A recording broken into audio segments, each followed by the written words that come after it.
Ng'atuwumbawumba omwezi ogwokuna, Focus TV yatongozza enteekateeka empya gy'atuumye Muvubukakola Youth Conference Program ng'eno yakolebwa nga buli Sunday esembayo mu mwezi. Pulogulaamu eno egobereddwamu okutumbula obulamu bw'abavubuka ab'enjawulo okusinziira mu town councils ne sub-counties eziri mu disitulikiti y'e Kiboga n'eya Kyankwanzi okulaba nga bakyusa obulamu bwabwe. Abamu ku boogezi ababadde mu lukungaana luno bayogedde ebintu bingi nnyo ebiyamba omuvubuka naddala okutumbula embeera ze eza bulijjo n'okukyusa mu ebyo by'abadde akola ebitali bituufu. Focus TV mu kuwayamu n'abo ba sponsors oba bayite abavujjirizi b'ensimbi mu pulogulaamu eno, Omwami Kayumba Muzaffaru ono nga ye director oba ye ssenkulu wa kitongole ekya Kayumba and Sons yayogedde bw'ati ku nsonga eno.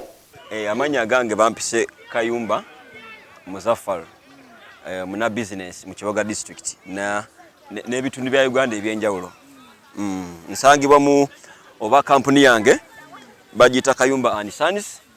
era nga femu kubamu kubatadde sente mu nteekateeka zino eza Focus TV nga kyonna kye tusinga okufaako kye ky'Omuvubukakola Program Muvubukakola nga enteekateeka ya program zino nga bwe zitambula okulaba nti omuvubuka owa Kiboga Kyankwanzi ne Singo yenna ne Uganda yonna atutumuka atya mu nnyingiza ye n'engeri ki gy'ayinza okukyusaamu obulamu bwe okutandikira ku step gy'andiyise nga eya wansi. Tudiyingira mu bintu by'amasannyalaze, tugaba ssente eza looni, pikipiki, amataka na buli kimu. Yagenze maaso n'akoowoola abantu ssekinnoomu wamu ne makampuniz ag'enjawulo okujja okuteeka ssente mu nteekateeka bw'eti. Obubaka obwange bwakoowoola kampuni bannannyini makampuni kugamba abantu bano ab'amakampuni ba CEOs abalina companies nga ndaba bano muganda wange Mulex Investments wuno mulengerako kwali bannaffe ba Equity Bank Uganda mbalengerako kwe bali Platinum Metal Works bakalo mu quick loans bajjajjaffe bano mu loans bakafulu ba loans kwe bali abakini funds nabo mu loans mwe bali bannaffe ba Kentosi company ya muto wange Karibu and Saif General Enterprises ono mukwano gwange nye twafuka ba Luganda nkola abantu bano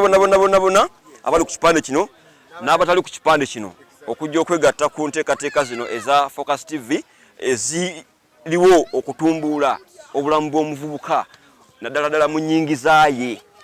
mu Singo muno. So nkowoola bannange bonna abali kuno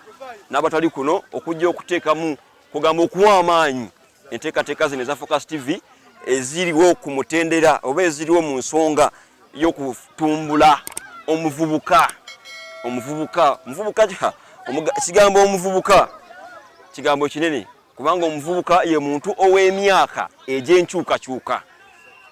kubanga abakadde baffe bakoze eki bamaze okukaddiwa kati ffe emiti emito fe abalina okukola ki okuzimba ekibira so sobola okubalabika nga balina engeri gye bayinza okukwataganira wamu ne bannaffe bano aba Focus TV yaffe okulabika nga tubaako ne gye tuteerawo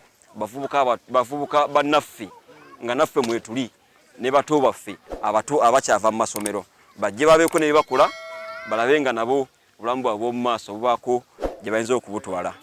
Sewo omukulu owa Focus TV yange nkwebaza olw'enteekateeka ennene bweti era omulamwa gwayo gwe gukyasinza okubeera omulungi kuba kyemmanyi nti omulamwa gwayo gwa kutumbula abavubuka mu Kiboga mu nkulaakulana yaabwe. So nkwebaza olw'ekitone kino kyoletedde bannakiboga ne bannasingo bonna okutwalize wamu. Sebo tata tukwanza nnyo tuyanzeege.